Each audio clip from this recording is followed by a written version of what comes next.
back to the garden. Spent a little extra time out here today enjoying the rest of the summer garden.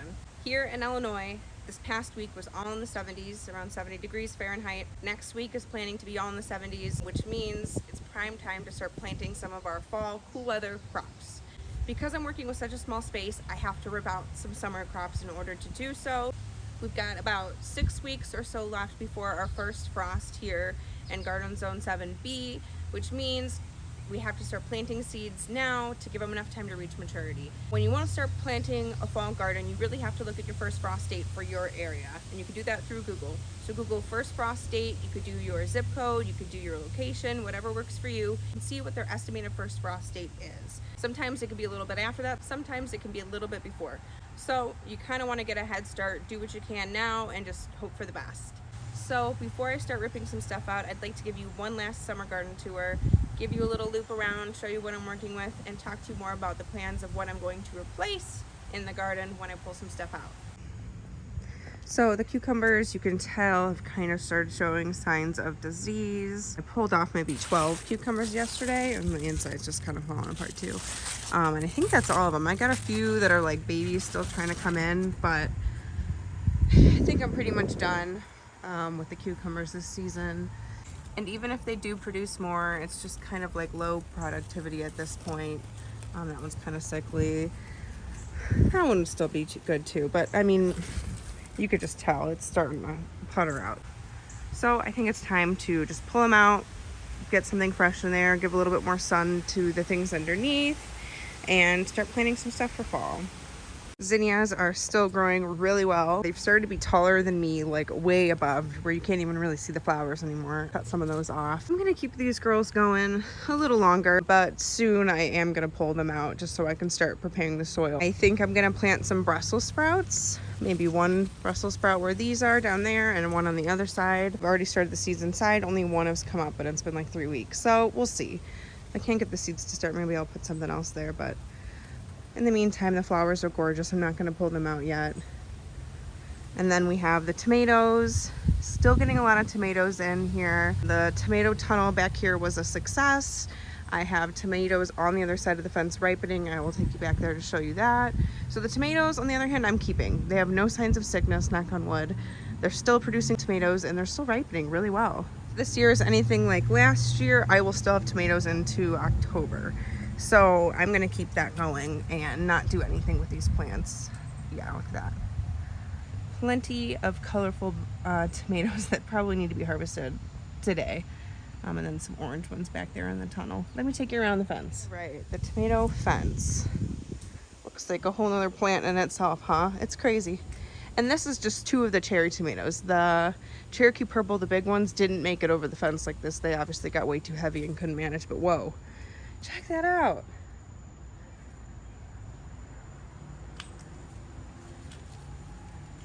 Just kind of amazed actually coming back here and seeing this.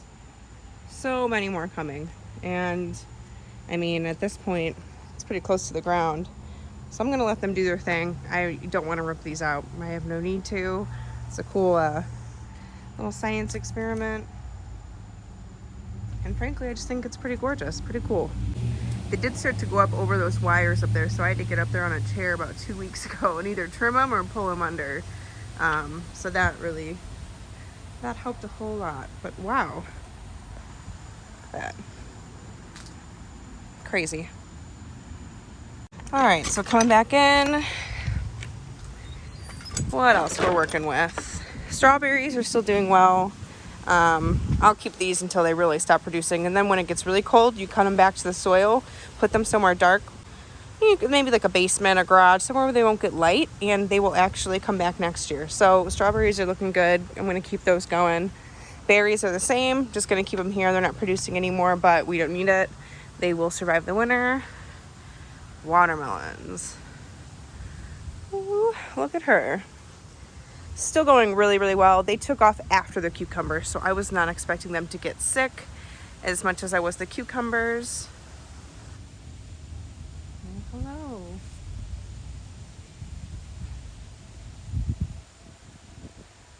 She says, keep these flowers here, please. Or he. No judgment. Wow.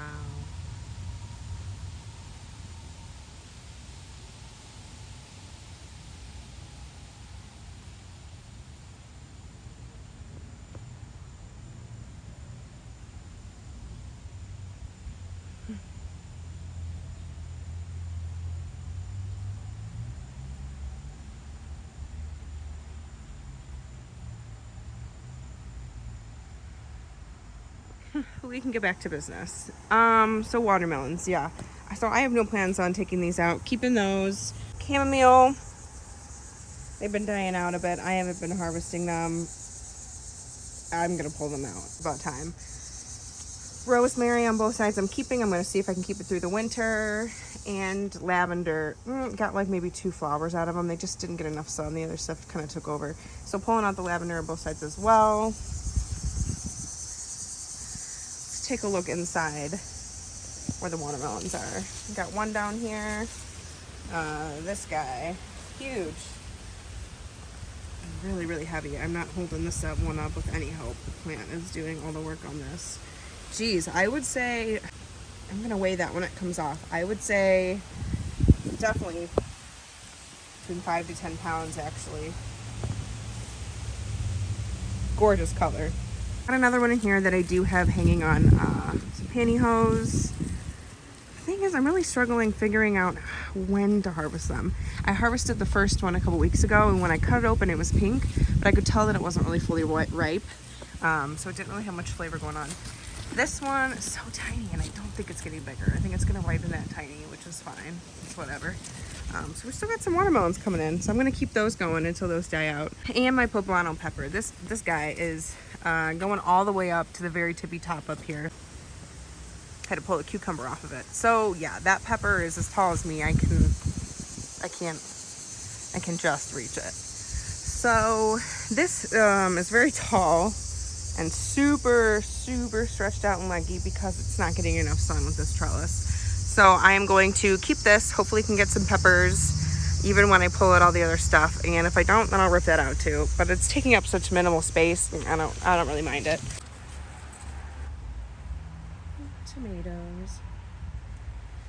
It never fails. There's a hair on every single thing that I film, whether it's food or a plant. Just spot the hair. 10 points for you. Like, with so many dogs, it's gonna happen. Oh, and then seeing a cucumber like this, that makes me not want to rip it out, but it's gotta happen. It's gonna happen. We're moving into the cave here so I can actually see you. And I'm taking the cucumbers out. We're gonna plant some sugar snap peas. And you can put a bunch in that same place, and it's gonna grow a vine going up, and we'll get a lot of peas before the first frost. Do taste really good with a little fresh frost. So if I can get those growing now and we don't get too much hotter the weeks ahead, I should have a lot of peas coming, so that'll be exciting. And then when I take out the lavender and the chamomile, I think I'm gonna start planting some carrots or rutabagas or radishes there.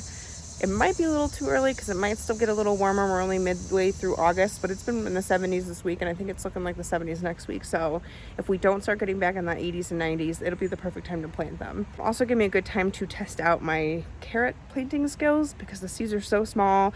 You have to keep them moist, and then they can blow away or get washed out, and you're not going to get a lot of carrots. So if I can work on that now before my deadline of growing carrots is up, when we get too close to the last frost, it'll give me a good chance to play with it a little bit. So once I pull the cucumber, I think I'm gonna stick some carrots in there, see how it goes, and then I can keep succession sowing. So if I plant some and nothing comes up, I plant a couple next week, plant a couple in a few days, and just keep adding some, and I'm bound to get some to germinate.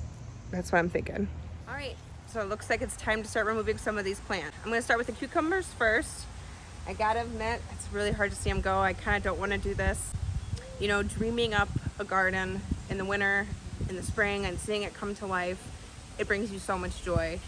And to see it come to the end, it's kind of hard, especially when you might still be getting some cucumbers, but I know the payoff in the end will be worth it. The plant's only gonna get more and more sick, and I really would like to see some new plants in here. So I got my gloves, I've got my super strong pruners, and I'm not really sure a way to go about this, but I think I'm gonna start at the bottom, cut off from the roots, and start pulling it down and just see what I can get to come.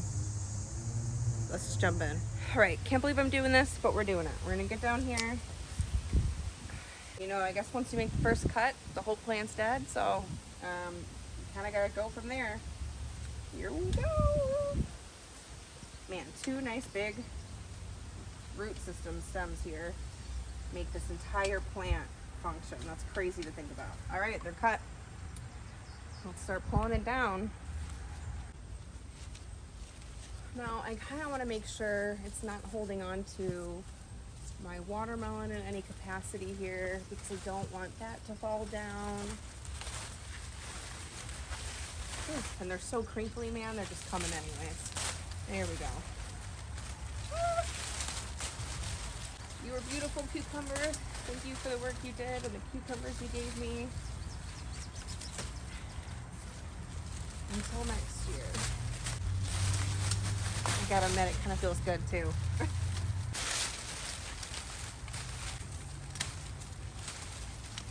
It's like a little haircut, you know? This is my first garden where I've ever had a trellis like this before. All I had to do was just wind it up as it grew. No hooks, no nothing. We got one more cucumber in here.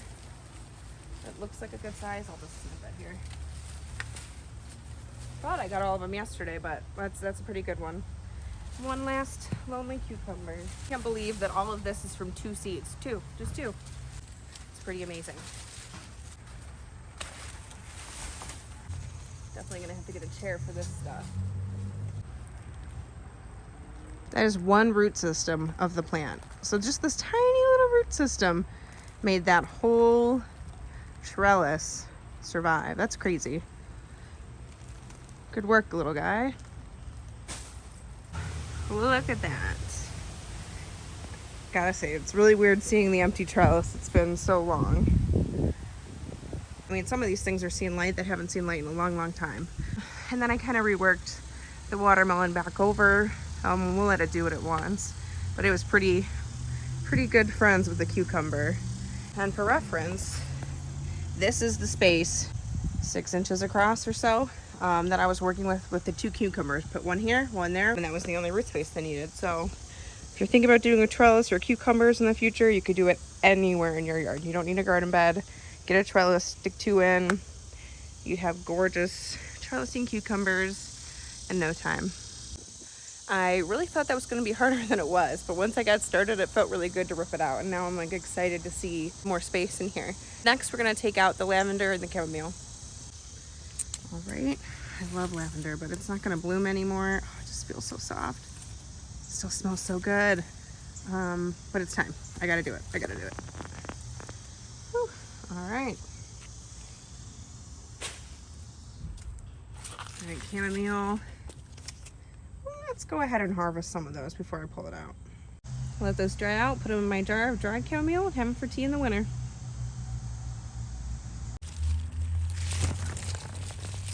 Oh yeah, she was right on the top of the surface. Not very many roots either. On the other hand, are looking a lot more spent. I'm not going to try to save anything from this. Knock that one out. Thanks, chamomile. Did a great job this summer. Oh, okay, here we go. Oh, ta-da! Add it to the pile. I think I'm gonna come and take out this one plant of zinnias. It's just so spindly. I only got like 2 or 3 flowers on there, and at this point, it's just taking up some valuable space that otherwise isn't really needed anymore. Cut off the flowers just to put them in the bouquet. Ooh, one before we take off the plant. Good job, zinnia plant. Well, we're gonna see if I can pull this whole thing out. Wow, I am shocked at how shallow a lot of these roots are. I'm gonna toss that out. Now, if these were not sick plants, the cucumber was, but some of the other stuff, you could actually compost those. We don't have compost here yet. I'm looking into it. I hate to see throwing out really good greens that could otherwise be used as nutrition next year, but you gotta do what you gotta do. Something to look into. Like 4 o'clock right now. The sun is almost out of the yard, and you can see light on the soil in these areas. So I already know carrots, sugar snap peas, anything I plant in here is going to do well and get enough sunlight to take off. I'm excited about the start, the fall garden. This space, I think I'm going to put a bunch of mixed lettuce, arugula, spinach, kale, different types of lettuces, and see what takes. And then I'm not going to worry about spacing. I'm just going to plant them in so it just looks like a bushy garden. And I planned on harvesting the lettuce like cut and come again. With the cut and come again method, you don't have to worry about spacing as much because you're kind of cutting them as baby greens. So you can kind of stick them in a small area, they'll all grow together, it'll look like a lush little patch of like lettuce.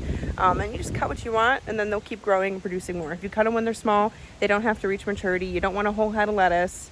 And that way you get to plant a lot more different varieties and you're not waiting for them to get to maturity to cut them. You just get to cut them as they grow. Now that the sun can actually reach here with the cucumber gone, it's gonna be a success, I think. All right, we're gonna give this garden a nice little hose down. I'm watering it now so that when I add the seeds, they're not gonna get washed away. I don't have to water it after. I can give it a good drench now and put the seeds straight in. Okay, so now that the garden's at a nice drink, I'm gonna come in here with my little claw, break up the soil a little bit, stir in any dead leaves and things that need to break down. And then maybe I'll give it one more good water, then we're gonna plant some seeds. Got a couple different types of radishes. Some of them take 30, some of them 20, 30, 50, the biggest ones. So what I think I'm gonna do is plant a few of each and see if they take. If they don't, I'll just keep planting them every couple of days or a week or so and see what comes in. And if it's too hot, I'll add a couple more. I got 130 each, so can't really go wrong there. So easy carrots. They put like this coating on them so you can actually hold them in your hand and see them well, because carrot seeds are actually smaller. They're inside of this coating.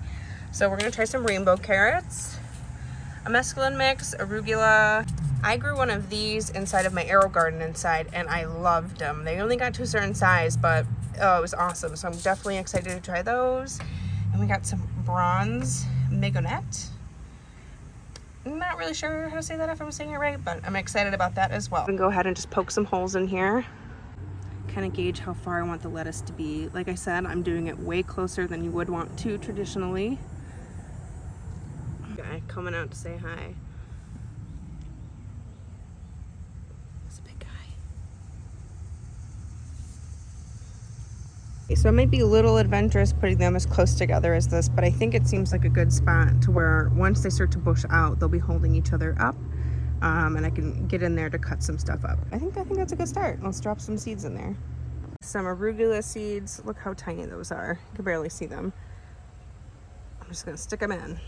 As you can see, these seeds are all a little bit different. It's a salad seed mix. So we're gonna plant them, see what comes up.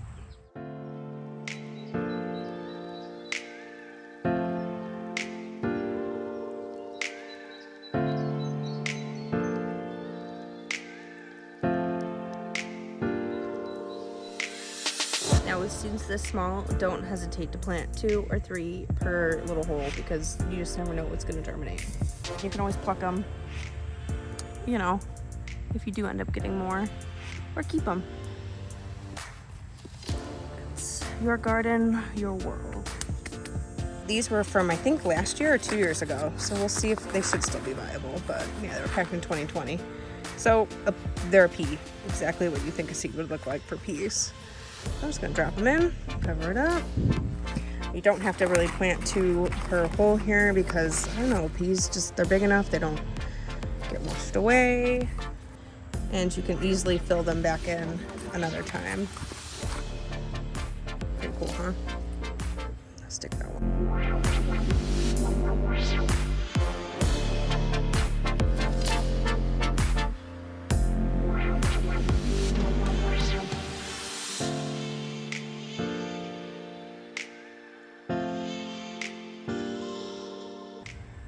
Last but not least, itsy bitsy carrots in there.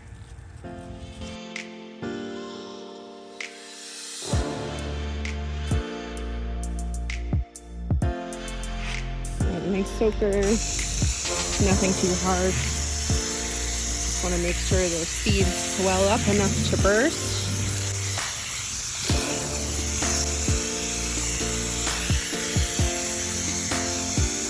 Planted some radish seeds here, a little bit willy-nilly, because why the heck not? The thing is, a lot of these things may not germinate, so I'll wait till I see a couple little stuff sprout and then we'll find out, and then I can fill in the gaps later. Wow, looks so different, doesn't it? Well guys, that's all we have for today. Thank you so much for spending some time with me in my garden, and hopefully I inspired you to maybe start a fall garden. Now's the time, it's not too late, and I look forward to sharing the progress of the fall garden to come. Thank you.